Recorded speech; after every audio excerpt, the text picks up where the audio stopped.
ஆரோக்கியமான குடல், ஆனந்தமான வாழ்வு. திருச்சியில் அதிநவீன வசதிகளுடன் இயங்கி வரும் டாக்டர் கண்ணன்ஸ் கேஸ்ட்ரோமேட் மருத்துவமனை, திண்டுக்கல் மெயின் ரோட், திருச்சி. உங்கள் செரிமான மண்டல பிரச்சனை அனைத்திற்கும் சிகிச்சை அளிக்கப்படும். திருவிக நகர் சட்டமன்ற தொகுதியில் தமிழக வெற்றி கழகம் சார்பில் போட்டியிட்டு வெற்றி பெற்றக்கூடிய பல்லவி நம்மோடு இருக்காங்க.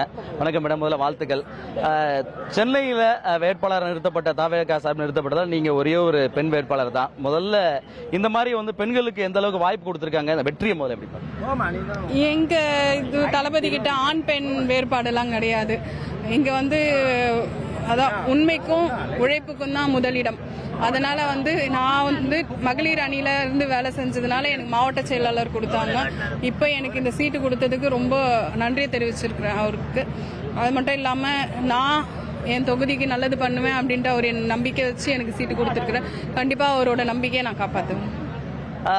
முதல்ல கட்சி ஆரம்பிக்கும் போது அவர் அறிவிச்ச விஷயங்களா இருக்கட்டும், இன்னைக்கு தேர்தலில் மிகப்பெரிய அளவில் வெற்றிகள்லாம் பெற்றிருக்கிறாங்க. இந்த அளவுக்கான ஒரு இடம் பிடிப்பாங்கன்னு நினைச்சுக்கலாம்.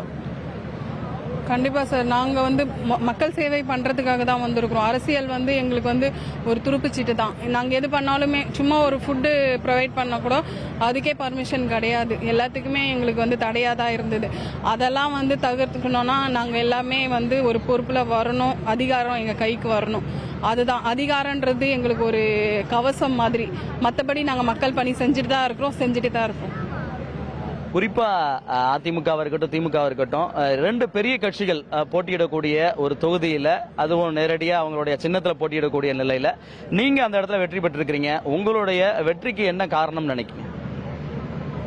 அதுதான் சார், என் மக்கள்லாம் ஒரு தாக்கத்துல தான் இருந்தாங்க. யாராச்சும் நம்மளுக்கு கை கொடுக்க மாட்டாங்களா, நம்ம வாழ்க்கை முன்னேறாதா அப்படின்னு சொல்லிட்டு. அந்த சமயம் தான் எனக்கு தளபதி அந்த இடத்துல இருக்கிற அங்கேயே 3 தலைமுறையா நான் அங்கதான் இருக்கிறேன். அங்க இருந்து என்னை செலக்ட் பண்ணி அவரு சீட்டு கொடுத்ததுனால என் மக்கள் நம்மள ஒருத்தவங்க வந்திருக்கிறாங்க. அப்படி இதுக்கப்புறம் நம்மளுக்கு ஒரு வெளிச்சம் கிடைக்கும்ன்ற நம்பிக்கையில எனக்கு ஓட் போட்டிருக்கிறாங்க. கண்டிப்பா என் தொகுதியை நான் மாத்தி காட்டுவேன். திருவிக நகர்ல பல பிரச்சனைகள் இருக்குன்னு உங்களுக்கு தெரியும். அதே நேரத்தில் என்னென்னலாம் சரி பண்ணுவீங்க, என்னென்னலாம் அந்த மக்களுக்கு செய்ய இருக்கிறீங்க, என்ன மாதிரி ஐடியாஸ்? எங்களுக்கு எதுவுமே இல்லை சார். என்னென்னன்ட்டு எப்படி சொல்றது, இது இல்லை அது இல்லை, எதுவுமே கிடையாது. ஒரு தண்ணீர் வசதியா சரி, ஒரு இது எலக்ட்ரிசிட்டி, ரோடு எதுவுமே கிடையாது. ஃபுல்லுமே அங்கே பண்ணுறதெல்லாம் இந்த கஞ்சா விற்கிறது, எங்கள் யங்ஸ்டர்ஸை தப்பான வழியில தான் கொண்டு போய் அதுக்கு தான் அங்கே கட்சி நடத்திட்டு இருந்தாங்க. இதுக்கப்புறம் அதெல்லாம் இருக்காது. கொஞ்சம் கொஞ்சமாக நான் சரி பண்ணிவிடுவேன். நான் ஒரேடியாக சரி பண்ணுவேன்னு போய் சொல்ல மாட்டேன். கொஞ்சம் கொஞ்சமாக எல்லாத்தையும் மாற்றிடுவேன். அந்த நம்பிக்கை எனக்கு இருக்குது. உங்களுக்கு ஏதாவது அமைச்சர்கள் கொடுக்கப்படுமா? ஒருவேளை நம்ம தமிழக வெற்றி கழகம் ஆட்சி அமைக்கும் பட்சத்தில் உங்களுக்கு அமைச்சர்கள் கிடைக்க வாய்ப்பு? இது வரைக்கும் நான் எந்த ஆசையும் பட்டது கிடையாது. எல்லாமே என்னோட ஒர்க் பார்த்தோ இல்லை என்னால் முடியும் அப்படின்னு என் மேலே நம்பிக்கை வச்ச என் தளபதி எனக்காக கொடுத்தது. அதை நான் நல்ல முறையில் யூஸ் பண்ணி மேபி அவருக்கு கொடுக்கணும்னு இருந்தால் நான் வேணான்னு சொல்ல மாட்டேன். அதே மாதிரி எனக்கு வேணும்னு நான் டிமாண்ட் பண்ண மாட்டேன். எது நல்லது கெட்டதுன்னு அவருக்கு தெரியும் எனக்கு என்ன பண்ணணும்னு சொல்லி. தேர்தல் நேரத்தில் ஒரு நிறைய மாத கர்ப்பிணியா மக்கள்கிட்ட போய் சென்று வாக்கு கேட்டதா இருக்கட்டும், உங்களுக்கு அவங்க கொடுத்த ஆதரவா இருக்கட்டும், எப்படி இருந்துச்சு? எனக்கு ரொம்ப சந்தோஷமா தான் இருந்தது. ரொம்ப கஷ்டம்தான். பட் ஆனால் மக்கள் என்னை வரவேற்றது எனக்கு என்னோட கஷ்டமே எனக்கு தெரியல. அவ்வளோ சந்தோஷமா இருந்தது. ஒவ்வொருத்தரும் அவங்க வீட்டு பொண்ணா என்னை ட்ரீட் பண்ணி எனக்கு எல்லா மரியாதையும் செஞ்சாங்க. மற்ற கட்சியிலலாம் காசு கொடுத்து ஆர்த்தி எடுங்க 500 ரூபாய் தரேன் அப்படி சொன்னாங்க. நாங்கள் எதுவுமே பண்ணலை. மக்களே எங்ககிட்ட சண்டை போட்டாங்க, ஏன் சொல்லலை, முன்னாடி ஏன் சொல்லலை அப்படின்னு. ரொம்ப சந்தோஷம். அப்பவே எங்களுக்கு எங்களோட வெற்றி தெரிஞ்சிருச்சு. இது சும்மா கவர்மெண்ட்ல இருந்து அறிவிக்கிறது அவ்வளவுதான். மற்றபடி நாங்க தான் அப்படின்னு தெரிஞ்சிருச்சு. எல்லாரும் நாங்க தான் சொல்லிட்டு ப்ரமோட் பண்ணிட்டு இருந்தாங்க. ஏன் எனக்கே என் ஃப்ரெண்ட் சர்க்கிள்லயா இருக்கட்டும், ரிலேட்டிவா இருக்கட்டும், யூடியூப்ல இப்படி போடுறாங்க அப்படி போடுறாங்க.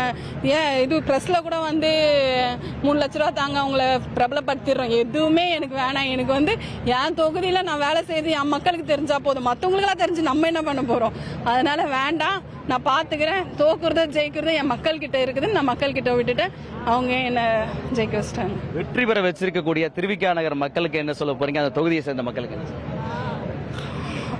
தொகுதியை சேர்ந்து மக்கள் இல்லை, அவங்க என் குடும்பம். நாங்கள் தான் பிறந்து வளர்ந்தேன். கஷ்டம் நஷ்டம் எல்லாமே எனக்கு தெரியும். என் மக்கள் என் மேலே வச்சிருக்கிற நம்பிக்கைக்கு ரொம்ப நன்றி. அது மட்டும் இல்லாமல் அவங்க வச்ச நம்பிக்கையை நான் என்றைக்குமே வந்து தவறான வழியில் யூஸ் பண்ண மாட்டேன். கண்டிப்பாக அவங்களுக்காக நான் துணை நிற்பேன். நான் இந்த பதவியில் இல்லை, நான் இந்த பூமியில் இருக்கிற வரைக்கும் அவங்களுக்காக நான் உண்மையாக சேவை பண்ணுவேன்.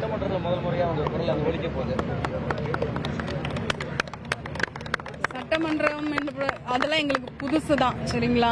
எல்லாமே எங்கள் சைடில் இருந்து எங்களை வச்சு யூஸ் பண்ணி பணக்காரங்களாம் வந்து போஸ்டிங்கில் உட்காந்து அவங்க சம்பாரிச்சிட்டு போயிட்டாங்க. இதுக்கப்புறம் நாங்கள் போயிட்டு உட்காரோன்னா எங்களோட உண்மையான குரல் ஒலிக்கும். அது என்னோட வாய்ஸில் கேட்குதுன்னா எனக்கு ரொம்ப சந்தோஷம். முதலாவது தளபதிக்கு என்னோட நன்றியை சொல்லிக்கிறேன். அவர் எனக்கு இந்த சீட்டு கொடுத்ததுக்கு அவருக்கு நான் நன்றி இது மூலியமா தெரிவிச்சுக்கிறேன். அது மட்டும் இல்லாம இது வரைக்குமே எங்க தொகுதியில வெறும் வட்ட செயலாளர் மட்டும்தான் வந்து எல்லா கட்சியிலுமே தேர்ந்தெடுத்திருக்கிறாங்க. முத மாவட்ட செயலாளர் என்ற ஒரு அந்தஸ்தை கொடுத்தது தளபதி தான். எந்த கட்சியிலுமே எங்க தொகுதிக்கு திருவிக நகர் தொகுதியில எந்த கட்சியிலுமே மாவட்ட செயலாளர் கிடையாது. அதனால இப்போ லேடிஸ தேர்ந்தெடுத்து அந்த தொகுதியில என்னை அறிவிச்சதுக்கு நன்றி. அது மட்டும் இல்லாம எனக்கு இந்த சீட்டு எல்லா கட்சியிலுமே வந்து இந்த எம்எல்ஏ சீட்டுன்னும் பொழுது அது பணக்காரங்களோட சீட்டு. அந்த சீட்டு வந்து எனக்கு கிடைச்சதுக்கு அவருக்கு நான் நன்றியை தெரிவிச்சுக்கிறேன்.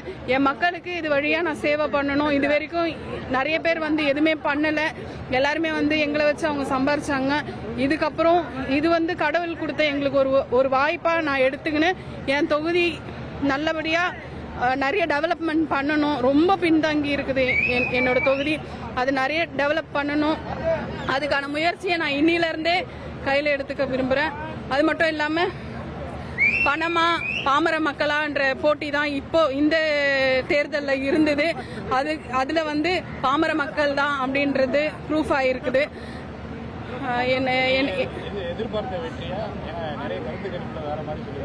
கண்டிப்பா காசு இருக்குதுன்னு சொல்லிட்டு என்ன வேணா பண்ணிடலாம் அப்படின்ற ஒரு திமிர்ல ஆடிட்டு இருந்தாங்க. அவங்களோட திமிர்லாம் இதோட அடங்கி இருக்கும்ட்டு நான் நம்புறேன்.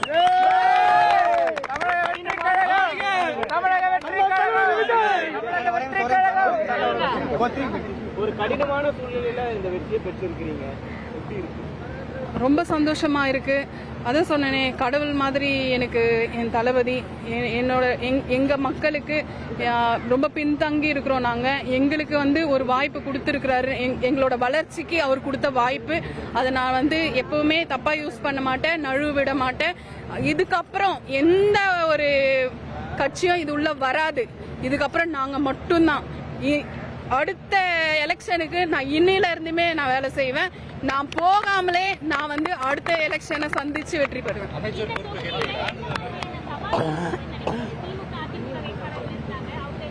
ஆக்சுவலி இப்போ நான் ரொம்ப மிடில் கிளாஸ்ன்றதுனால அவங்க ரொம்ப அலட்சியமா எடுத்துக்கிட்டாங்க. என்ன ஒரு போட்டியாவே எடுத்துக்கல. அவங்கவுங்க பணம் கொடுக்கறது, சீட்டுக்கு 1000 ரூபாய் கொடுக்கறது, 2000 ரூபாய் கொடுக்கறது, ஜனங்க வந்து காசுக்கு மயங்கி நம்மளுக்கு ஓட்டு போட்டுருவாங்கன்னு சொல்லிட்டு ரொம்ப சீப்பா கேவலமா நடக்குது. ஆனா இந்த ஒரு தேர்தல்ல ஜனங்க வந்து அதை வந்து தெரிவிச்சுட்டாங்க. அவங்க மூஞ்சில எல்லாம் கரிய பூசிட்டாங்க. என் மக்களுக்கு நன்றி.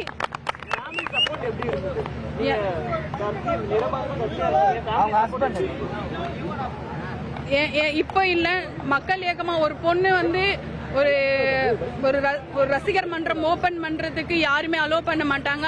ஆனா என் ஹஸ்பண்டும் சரி, என் ஃபேமிலியில இருக்கிறவங்களும் சரி, அப்பத்துல இருந்தே எனக்கு வந்து சப்போர்ட் பண்ணி 12 வருஷமா நான் இதுல இருக்கிறேன். இருந்துதான் நான் படிப்படியா நான் மேல வந்தேன். என்னோட ஒரு செயல்பாட்டையும் தளபதி வந்து கண்காணிச்சு எனக்கு இந்த சீட்டு கொடுத்தாங்க. இல்ல, இவ்வளோ நல்லது செஞ்ச என் தளபதிக்கு எனக்கு கொடுக்கணும் அப்படின்னு அவருக்கு என்ன இருந்தா கண்டிப்பா நானா எதுவும் கேட்க மாட்டேன்.